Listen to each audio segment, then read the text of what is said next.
Hughes, thank you for that wonderful introduction. I should say first off that I like it a lot more than one I got a number of years back when I was lecturing in the Soviet Union.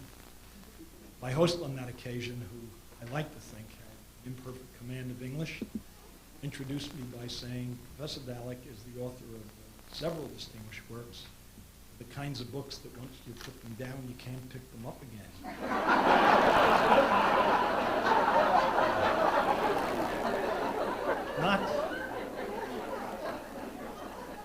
Not music to the author's ears.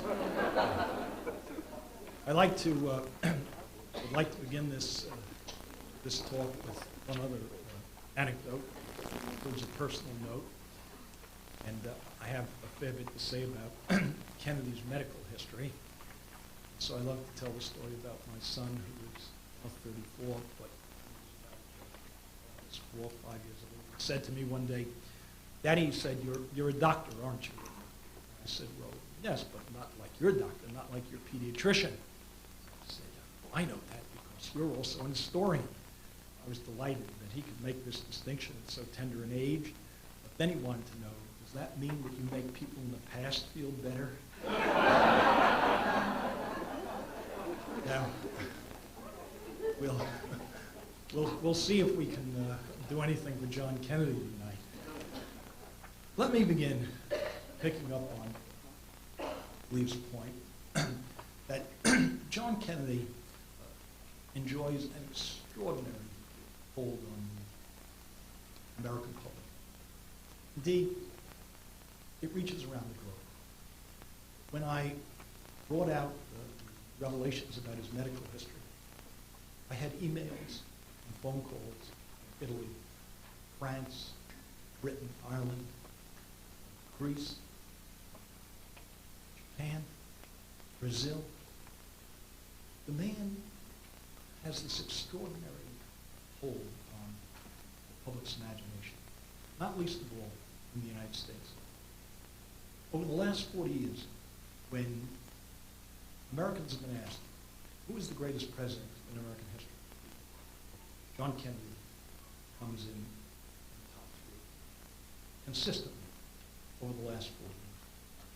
Shortly before my book came out, USA Today did a survey of American opinion, and the public voted him second only to Abraham Lincoln. In 1990, his approval rating was 84%. Now, for historians, there's something of a mystery here, of a puzzle. Because on the face of it, it shouldn't be. After all, the man served for only 1,000 days in the White House.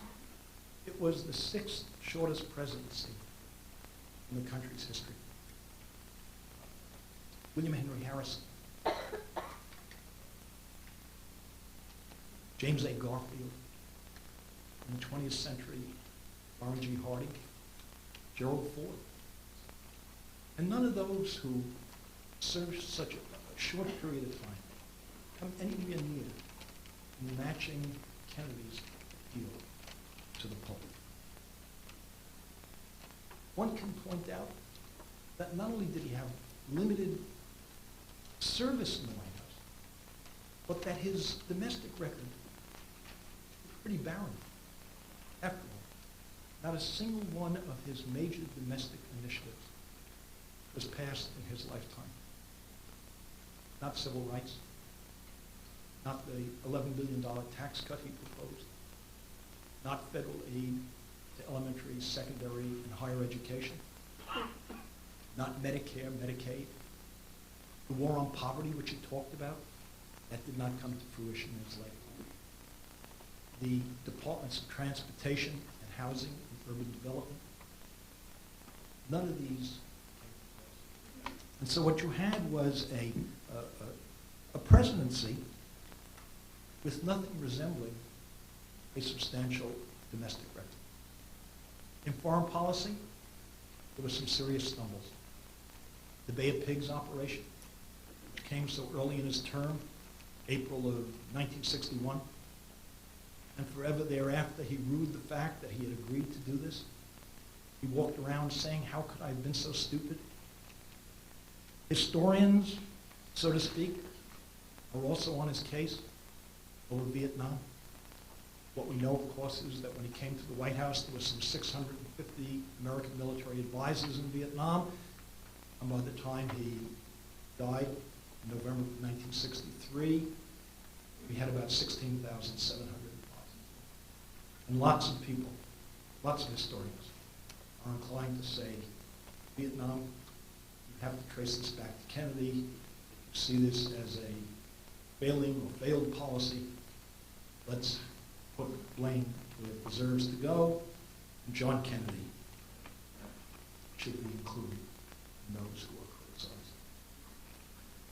Furthermore, the revelations of my book about his medical history, on the face of it again, one would think that it would undermine, undercut, even blight his reputation. I was the first biographer to get into his medical records. Others had asked in the past. But what I know as a presidential historian is that after 30 or 40 years, there is much more of an inclination to open records. After all, they're sitting there in the library. They don't want to keep them closed forever. And so after 40 years, they apparently felt it was time to open the records. They had a physician, a Boston physician, vet the materials, review them, and he urged them to open them. He said he thought it would make Kennedy look strong, stoic, even heroic. And so they said, yes, go ahead, you applied, you requested, we'll let you into the records. And I brought a medical colleague with me to Boston because I don't have the expertise to understand the material I was going to look at. And I knew the minute they rolled out those carts that I had hit pay dirt. I thought, well, gosh, the records will be sanitized. They're not going to show me anything that others haven't seen before. But in fact, instead of being in presidential cartons or archive boxes with this red, gold, blue trim to them, they were in old cardboard cartons. I knew this had to be the real thing. And when we opened them, what we saw instantly was that Kennedy had been hospitalized 9 times between the spring of 1955 and the fall of 1957. Once for 19 days, twice for a week, several times for 3 or 4 days. What we found there was that he had what they called at the time spastic colitis. That as a boy, when he was 17 years old, he was sent to the Mayo Clinic. And in 1937, my colleague and I did the research and found that steroids first became available in 1937. They began giving Kennedy steroids. His father, of course, a very wealthy man, one of the wealthiest men in America, was able to afford these drugs. The steroids were at the center of many of his later medical problems, according to my medical colleagues. He had Addison's disease, the failure of his adrenal glands. Now, there apparently is an inherited component because one of his sisters has Addison's disease. But I'm told that it's more than likely that the steroids contributed to the destruction of the adrenal glands. Into the bargain, his back problems were not the consequence, primarily, of a football injury at college at Harvard or of the PT 109 episode, but rather the consequence of taking the steroids. We had 10 boxes of x-rays, and my colleague could point out to me the way in which he suffered compression fractures, that he had osteoporosis of the lumbar spine, of the lower back, and he suffered terribly. He couldn't turn over in bed at night. He couldn't pull the shoe and sock on his left foot. He couldn't go up the staircase the way any normal person might. He was just in almost constant pain. And as a consequence, they were shooting him up with Procaine, other painkillers. He was on all sorts of antispasmodics to deal with the colitis. He was on cortisone to deal with the Addison's disease. And when he went through various crises, what we found in the records was that they increased the dosages of cortisone and salt tablets to allow him to deal with the tension that he was under when he did press conferences and speeches, because Addisonians can't handle tension all that comfortably. He was also on testosterone, not to heighten his libido. Didn't need that. But he was losing weight all the time. There were charts of his weight going up and down, and they were giving him the testosterone to beef him up. And apparently, this drove up his cholesterol. He had a cholesterol in one count of 412.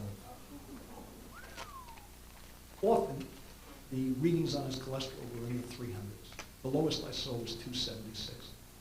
Now, people have asked me, would he lived through a second term? The guess is probably he would have only been 51 when the second term ended, but who knows how much longer he would have lived after that. He also had sinusitis, prostatitis, urethritis. He was on massive amounts of antibiotics periodically. And so what they did, I emphasized in my book, was to cover up. They hid from the public the extent to which he had these various ailments. If the public knew in 1960 how many medical problems he had, I don't think he ever would have been elected. Having to overcome the burden, first of all, of being the youngest man in American history to be elected to the White House, and secondly, to be the first Catholic to gain the White House. If he had to add to that the fact that he had all these medical difficulties, I'm convinced that it would have destroyed his candidacy. So they worked assiduously and very effectively to hide the extent to which he was ill. In fact, during the campaign, at one point, he carried a medical kit with him, any medical emergency, and also to take his various medications. At one point, the medical kit was misplaced, and he called him Abe Rebelkoff, the governor of Connecticut. And he said, Abe, the medical kit I carry with me has been misplaced. If it falls into the wrong hands, it's going to be murder. They did recover, but it was the measure of how hard they worked to hide from the public the extent to which he was suffering from various ailments. One would think the public learning about the cover-up, that it would somehow shatter, reduce his hold on the public. Not at all. Finally, womanizing. Womanizing. It is well documented. He was a world-class womanizer. And indeed, the one revelation I had, don't rush out to buy the book over this, he had an affair with a 19, 20-year-old intern, but all I have are 38 words in the book about this. When Dateline, which interviewed me the week the book was coming out, ran a story, included this, featured it, it became the second biggest news story in America that week. 38 words, 2 lines. The New York Daily News called me up and questioned me about, who is the intern? I said, I don't know. I said, my source, a woman named Barbara Gamarikian, was Deputy Press Secretary at the White House. I asked her to tell me who it was. She didn't want to. She said she doesn't want to embarrass the woman. She was a mother or grandmother. And I said, you're absolutely right. I don't want to embarrass her. And what does it matter? It doesn't matter. What interested me about it was the fact that in the 60s, a president could get away with this sort of behavior. No more. And indeed, the contrast to Bill Clinton was in significant part why I put this in the book, because I found it so striking. The New York Daily News, I said to the guy who called me about this issue, I said, are you running a story about this? And you could hear his sarcasm dripping on the phone. He said, man, he said, welcome to the world of tabloid journalism.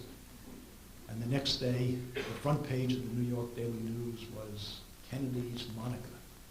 And inside on page 3 was a big picture of Monica and me.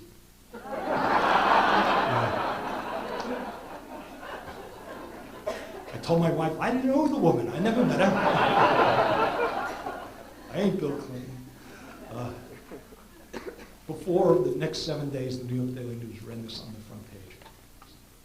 This has become sort of topical subject. Again, has it had an impact on Kennedy's standing? Not in the least. Somehow people don't seem to care. So there are two questions, which I think the historian, and this historian in particular, has to ask. Why does he continue to enjoy such high standing? And secondly, is it merited? Does he deserve to be remembered as a very important major figure in American presidential history? My answer would run something like this. First of all, his hold on the public, I think, rests in significant part on the fact that he was assassinated, that he was martyred. But that is by no stretch of the imagination the full story.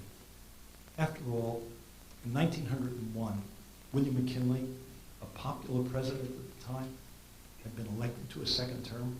He was assassinated. And 40 years later, not many people in America knew who he was or remembered him. He seemed to have faded into that pantheon of late 19th century presidents, all with the sideburns and the whiskers, and no one could distinguish Garfield from Arthur, from McKinley, from Cleveland. They all seemed to run together.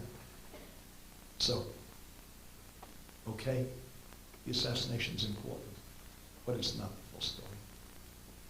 I think a second and very important part of the explanation has to do with television. With the fact that Kennedy is kept alive in our minds by the TV tapes. He's frozen in our memories at the age of 46. Not many people realize or can quite take in the fact that if he had lived this past May 29th, he would have been 86 years of age. Nobody could picture him or imagine him at the age of 86, but they see him youthful, vital, handsome, witty, charming, intelligent. Those press conferences. He was the first one to hold live televised press conferences. He was warned against doing it, that he could stumble and it could injure the national security and injure his administration.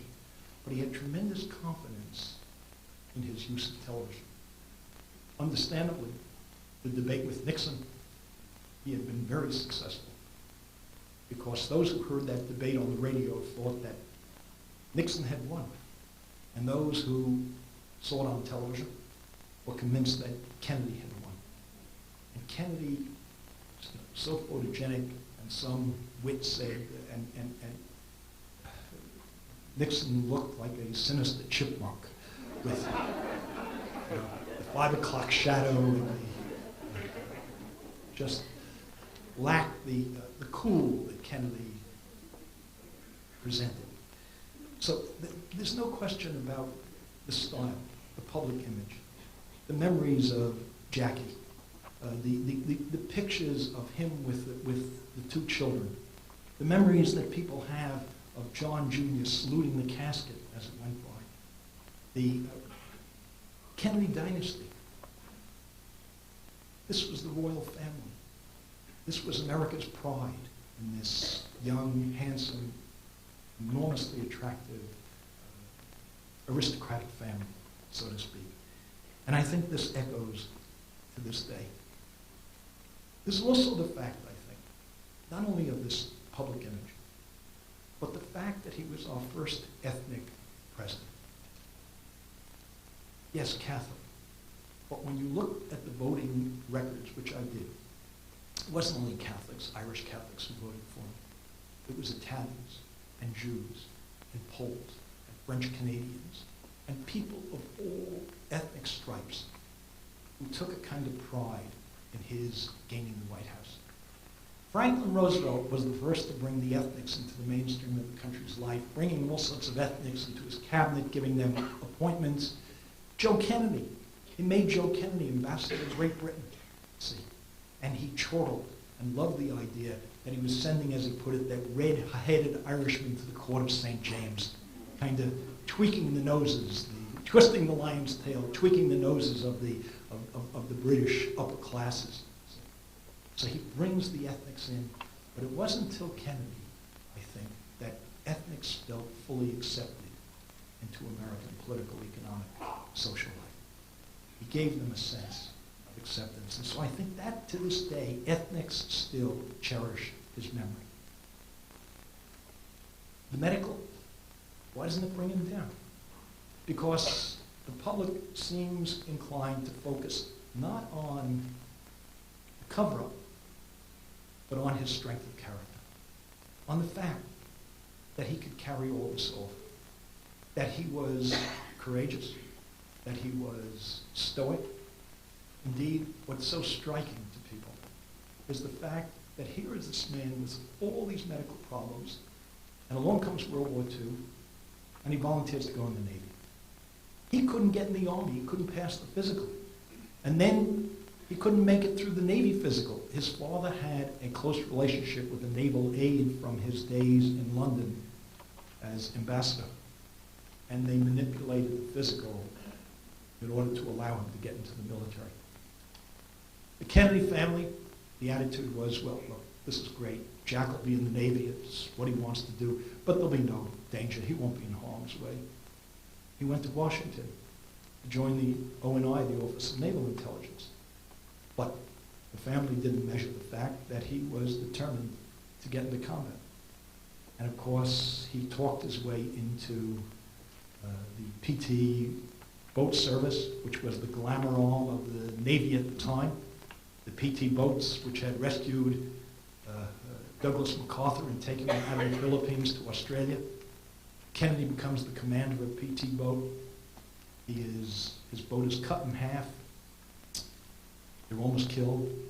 He rescues his men. Overnight, he becomes a hero. Front page stories in the Boston Globe, the New York Times, the Herald Tribune, all over the country. Kennedy's son, heroic. See? And he suffered on those PT boats. They rode so rough in the water, and it was murder on his back. One of his shipmates remembers how he would sleep on a board at night in order to get some relief from the back pain he was suffering. So what the public chooses to see, and in many ways understandably, that there was something quite heroic about him, and stoic and determined. Also, of course, is the fact of really the question, did his medical problems have any impact on the conduct of the presidency? That really, to me, is the $64,000 question. And I looked very closely at this. I set down alongside of his medical records the various crises he's passed through, particularly the Cuban Missile Crisis. And I looked at what's known as the MAR, the Medicine Administration record.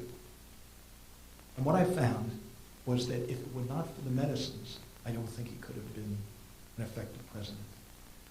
Now, it may be that when he went to his private quarters at night, he was zonked, or he was really worn out by the exertions of the presidency, that he was out of sorts.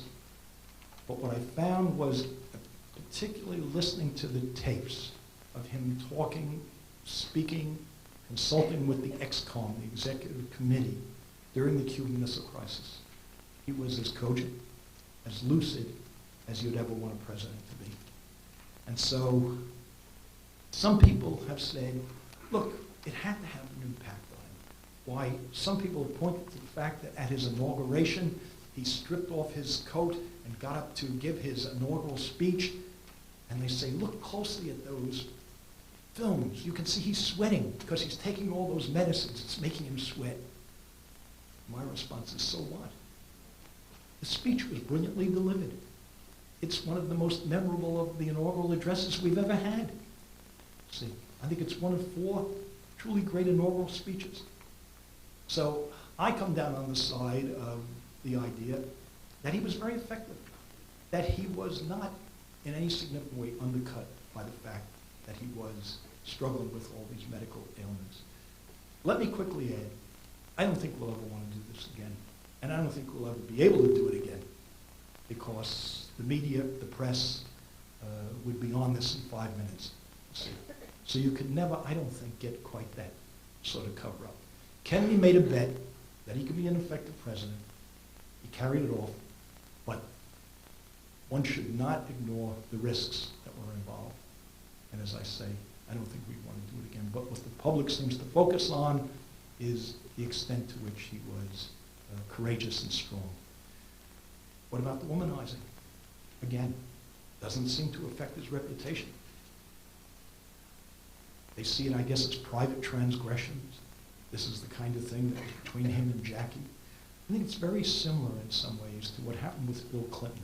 The public didn't like for a minute the fact that Clinton lied to the country, but that somehow at bottom, when it came to the impeachment, they didn't want to see him kicked out of office. I think because, again, the feeling was this is an ugly private transgression, but it's not a public violation of a constitutional, and now there, of course, were debates about that. Was he guilty of perjury, of lying, et cetera, et cetera. But the public didn't want to see him ousted.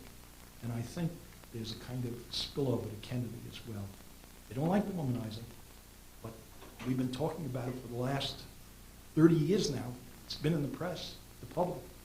Seymour Hersh's book, The Dark Side of Camelot, and yet doesn't stop the public from saying, number 2.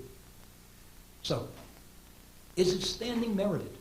Even if you go with all this explanation as to why the public continues to see him in such heroic terms, as a kind of iconic figure. Is it merited? Well, I think the answer is yes and no. No in the sense that he was there for such a short time. There was such limited achievement. But yes, in the sense that on the domestic side, in the long run, I think people are going to look back and see this as the Kennedy-Johnson administration. And all those major initiatives that Kennedy put on the table, Medicare and federal aid to education, and the tax cut and civil rights, and the 2 departments I mentioned, and the war on poverty, Johnson put those all into play. These were all enacted by him. See? But the initiatives began with Kennedy. And so I think there's a kind of shared credit that Kennedy ultimately gets for this. In foreign affairs, there was the Cuban Missile Crisis, and that was Kennedy's finest moment. We know now from Soviet documents that we came this close to a nuclear holocaust. Just no question. If we had invaded, the local Soviet commanders were ready to fire off the handful of nuclear missiles aimed at the United States. He wouldn't follow the advice of his advisors. He had been so burned by the Bay of Pigs. He would not bomb. He would not invade. He loved Maxwell Taylor, who he made the chairman of the Joint Chiefs of Staff. But he had a lot of negative feelings about other military chiefs. There's a wonderful tape of him talking at the library that was opened a year or 2 ago, in which he says to 3 national security advisors, you know, he said, these guys in the Foreign Service, diplomatic corps, they have no cojones, no cojones. Now these guys in the military, they have cojones, but that's about all they have because they don't have any brains. He was scathing about that. And when he puts across, which was the other great foreign policy achievement of his term, the Limited Test Ban Treaty, he tells Avril Harriman, his representative in Moscow, not to send cables back to the Pentagon. He's fearful that the chiefs are going to undermine the treaty for the senators who have to vote up the treaty. And so he holds back the cables from the military, and he does win passage by a very substantial margin of that nuclear test ban treaty. As important. questions we'll never be able to fully answer. What about Cuba and Vietnam? By the closing months of his presidency, he was convinced that he had been off on a sort of fruitless path in dealing with Castro and Cuba. And there were back-channel negotiations going on in the last 6, 7, 8 months of his presidency in 1963. There's just no question that he and Castro were talking about, indirectly, of course, not directly, but indirectly talking about the possibility of a rapprochement. Now, we'll never know if that would have been achieved, because Castro might have pressed the case for the idea that we get out of Guantanamo, and Kennedy was never going to do that. But there's just no question that Kennedy had shifted ground on this. Vietnam, much bigger story. He was an initial architect. What would he have done about Vietnam? There's an awful lot of evidence to suggest that he never would have escalated that war to the extent that Lyndon Johnson did. In 1962, he ordered Bob McNamara, the Secretary of Defense, to lay a plan to get American military advisors out of there by 1965. He told Mike Forrestal, his Assistant Secretary of State for Far East, the day he left for Texas in November '63. He said, Mike, when I come back, we have to review this whole Vietnam issue, top to bottom, including the question of how we can get out of there. Now, Kennedy was profoundly skeptical of Americanizing the war. There is a wonderful memo from him to Defense Secretary Bob McNamara on November 5, 1962, a week after the end of the Cuban Missile Crisis. They were still talking about an invasion of Cuba because they didn't know Khrushchev was going to pull the missiles out of Cuba. Kennedy read the memo and wrote McNamara, Dear Bob, the invasion plan is very thin. Think of the nationalistic fervor we'll meet if we try and go in there. Think of the technical capacity they now have, meaning how much the Soviets had supplied them. And let's not forget what happened to the British in the Boer War, what happened to the Russians in Finland in the Winter War of 1939-1940. Let's not forget what happened to us in North Korea. And he ends this letter by saying, we could get bogged down. Now, if he's afraid of getting bogged down in Cuba, imagine his concerns about Vietnam.